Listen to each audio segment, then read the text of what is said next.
increase. The hues and cries in town got here at the meeting of the highest decision makers in the land. And certainly, a major concern for the government as the meeting focused on further steps to ameliorate the hardship relating to food shortages and high costs of the available ones. The federal government had earlier ordered the distribution of 20 trucks of bags of rice to each of the 36 states and the Federal Capital Territory for onward delivery to the most vulnerable Nigerians. Information and National Orientation Minister Mohammed Idris gives an update on the palliative.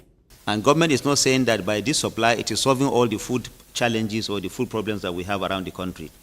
This is a necessary first step, and government will continue in that direction. Government will continue to do whatever it takes to ensure that Nigerians have enough food to eat.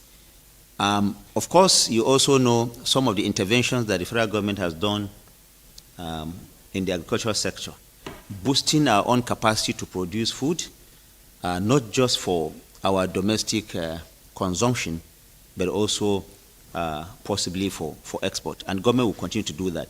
But then, experiences have shown irregularities in the implementation of such measures in the past.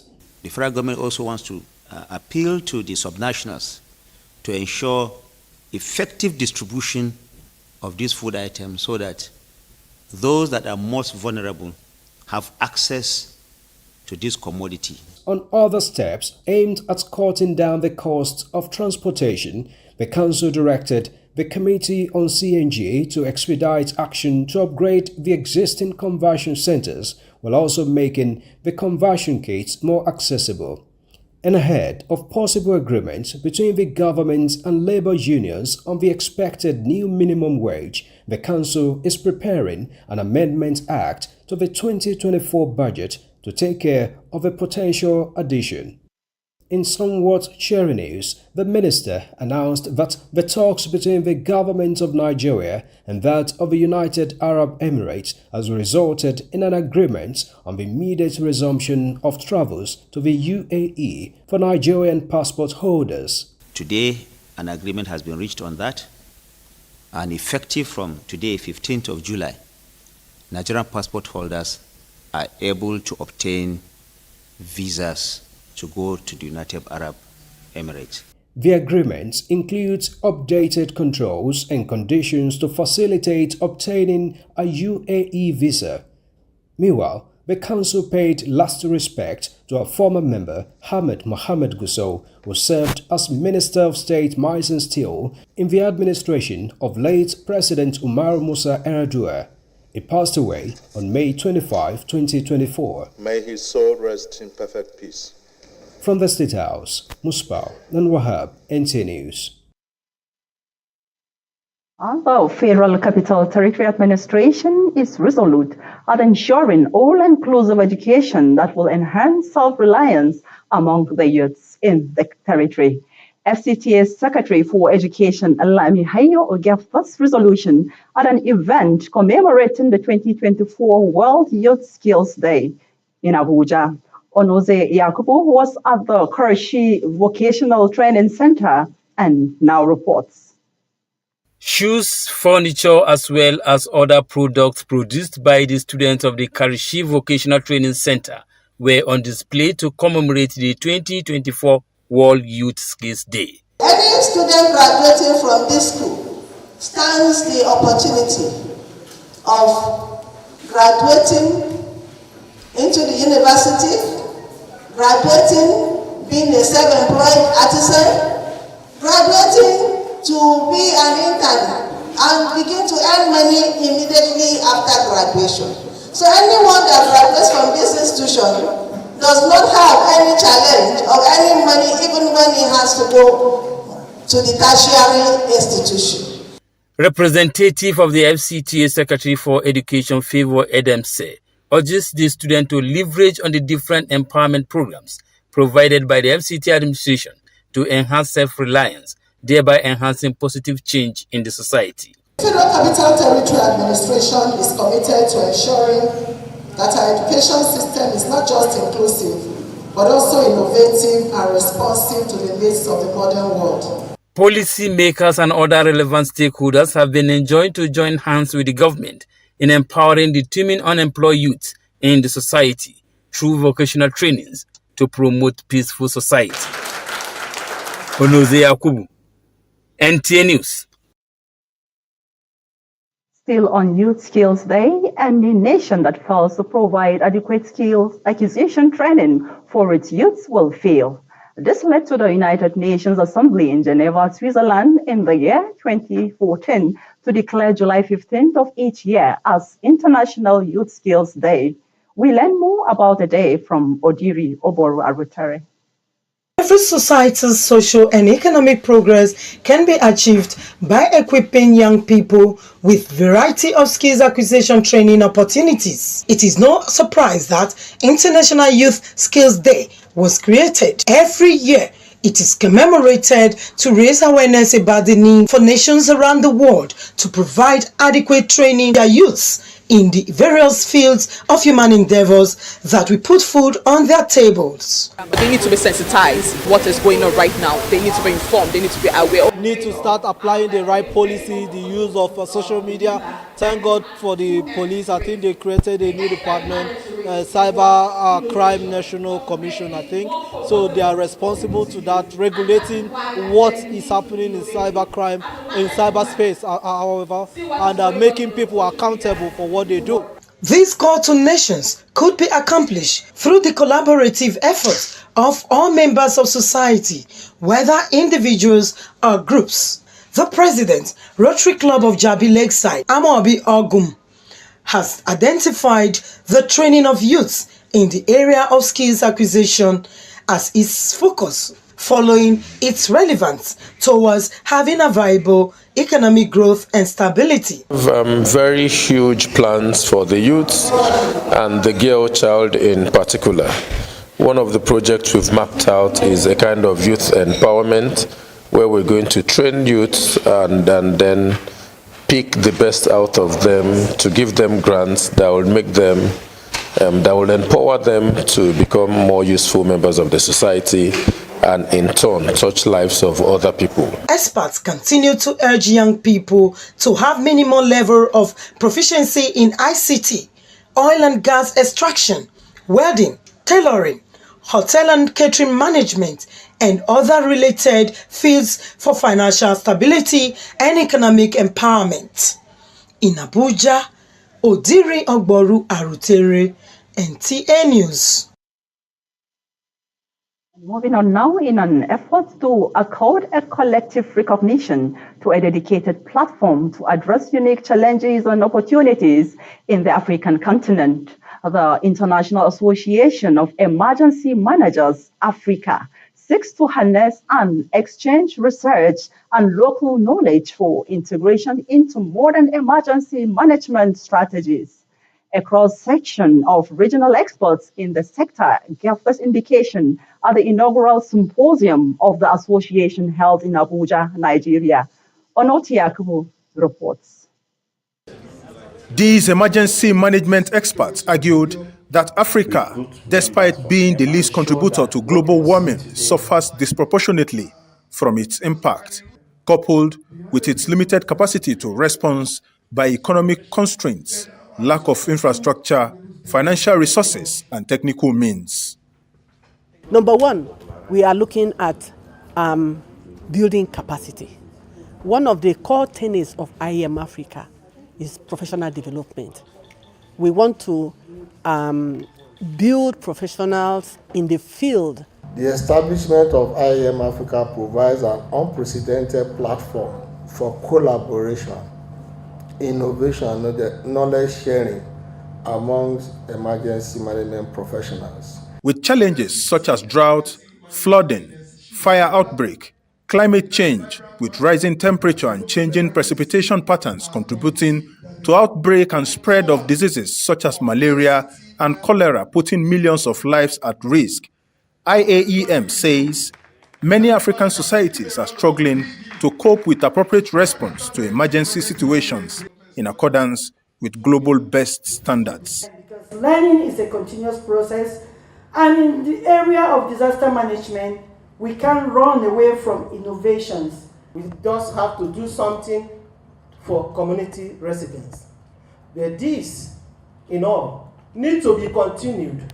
The symposium inaugurated these pioneer executives of the association to champion the cause. Onoto Yakubu, Nta News. And now NYSC Matters, representatives of the Chief Cultural Heritage Platoon 5 core members have emerged winners in the cultural dance competition at the FCT NYSC Batch B Stream 1 Cultural Carnival. Francis Kabule reports that the colorful event took place at the NYSC Orientation Camp in Kubwa, Abuja. The 2024 Batch B Stream 1 NYSC core members deployed to the FCT were glamorously dressed in different cultural attires as they celebrate their cultural carnival. The carnival was introduced to the NYSC orientation course content to serve as a platform for cultural exchange and integration, particularly graduate youth who may not have had the opportunity to appreciate other cultures. Greetings to all the camp officials and all core members. Thank you very much.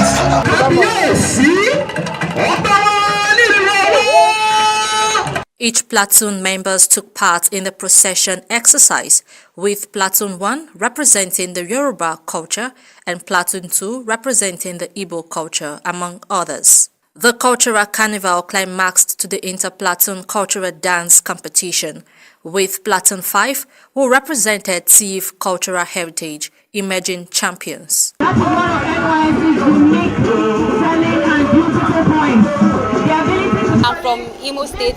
It feels good, like learning other people's culture. I wanted to learn the TIF dance because it's something I love their culture. So I was like, I need to do this, and I'm so glad that I embodied it well. Representing Baggy culture is something that brings so much joy to me. I am Igbo by tribe. FCT NYC coordinator Winifred Shokbeka, who led the camp officials for the procession dance to each platoon, said the event is aimed at reawakening the cultural consciousness in Nigerian youths. The cultural carnival avails of the opportunity to unwind after the rigorous activities of the past 2 weeks and a few days. Seeing all the youths from all the 774 local governments in Nigeria coming together to perform one cultural display or the other, not necessarily their own ethnic group or tribe, is really something to be happy about. With the success of the events, the mandate secretary declared the NYSC Batch B Stream 1 Cultural Carnival closed. In Abuja, Francisca Bile, Nta News. Well, the Batch B Stream 1 core members have been charged to channel their skills to empower host communities by leaving lasting legacies of positive change. Charity Zaka, who was at the closing ceremony, which marks the end of the 3 weeks orientation exercise, reports that the core members are spread across the 6 area councils of the FCT for the 1-year mandatory National Youth Service. The March Parade marks the end of the 3 weeks orientation course.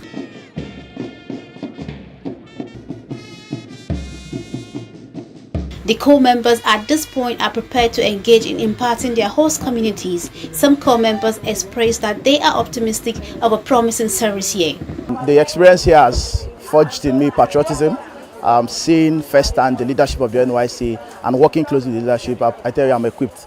I'm very determined that I'm going outside to make my fatherland proud, and I'm going to make a very meaningful impact to the country.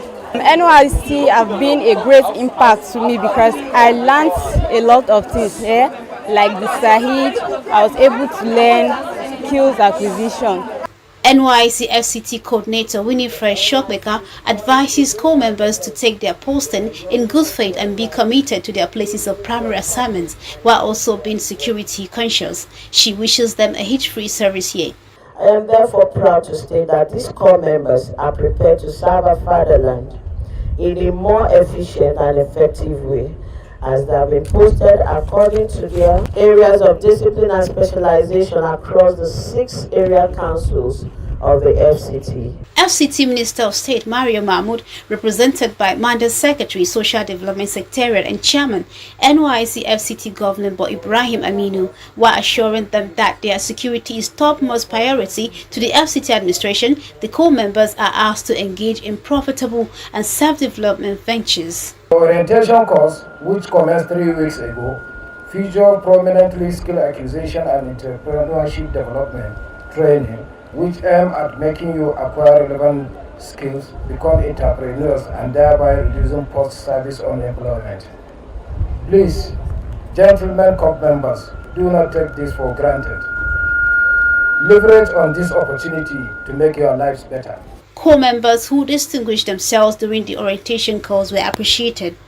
Charity Zaka, NTA News. You're still watching Nta Channel 5 News at 1 p.m. and still to come on the news.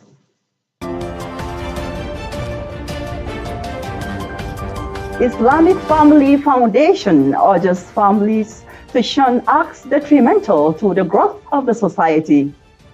These and more in just a moment.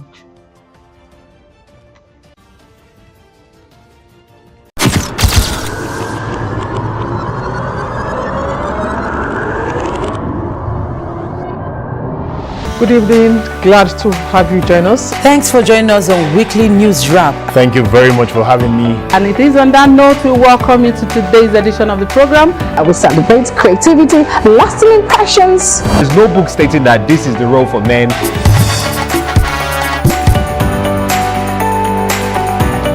On the news. On the news at 7.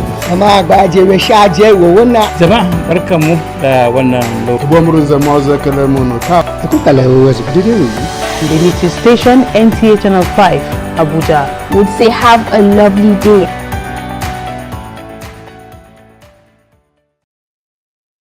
Thanks for staying tuned.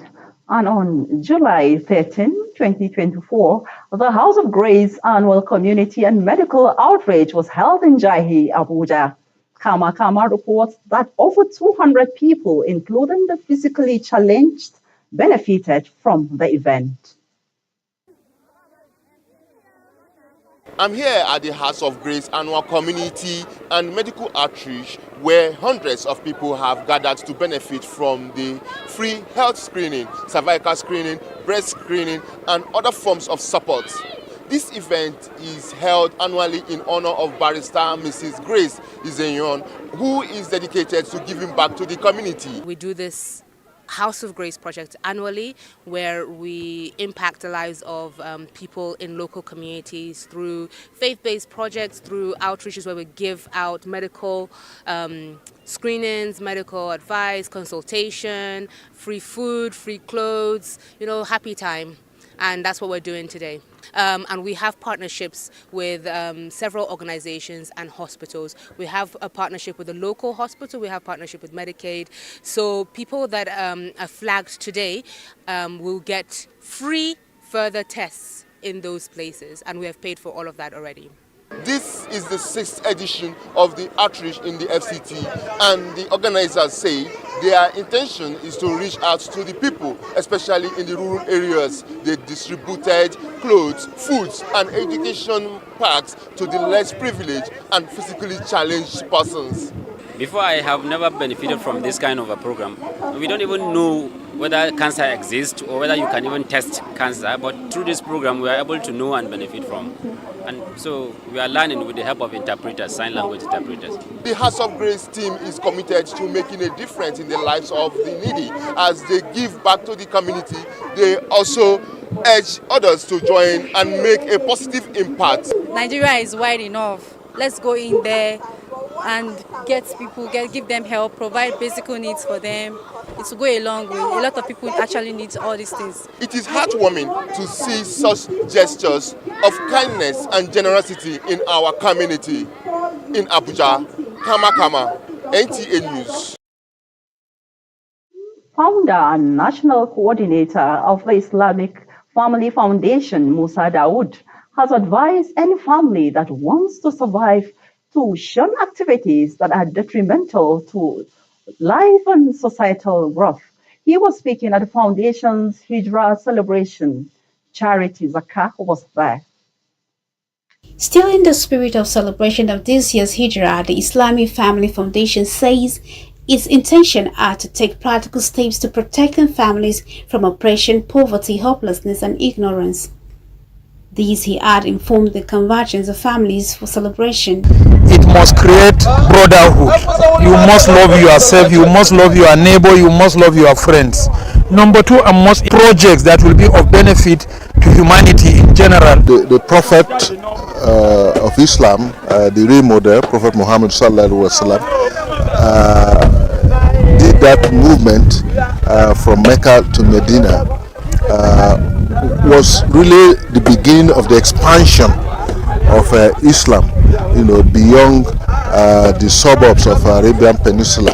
Alhamdulillah, we are part of it. Hijrah is very symbolical in the sense that when you make hijrah, you remove yourself from lawlessness, and when you do it lillahi wa rasul, that is for the sake of Allah, you achieve results. In Thanksgiving, even as they hope to complete the Foundation Center project, members of the Islamic Family Foundation also appeal to Nigerians to be part of the safety and sanity. Charity Zakah, NTA News.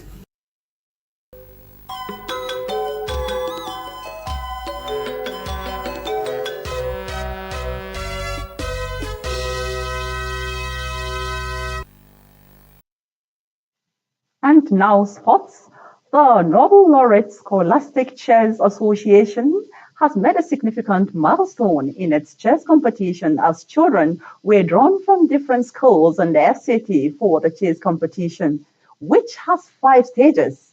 Hadiza Godwin Ebune was at the event and now reports. The Nobel Laureate Scholastic Chess Tournament, in commemoration of a renowned poet and writer, Professor Wole Soyinka, was keenly contested by 25 participants in the final stage.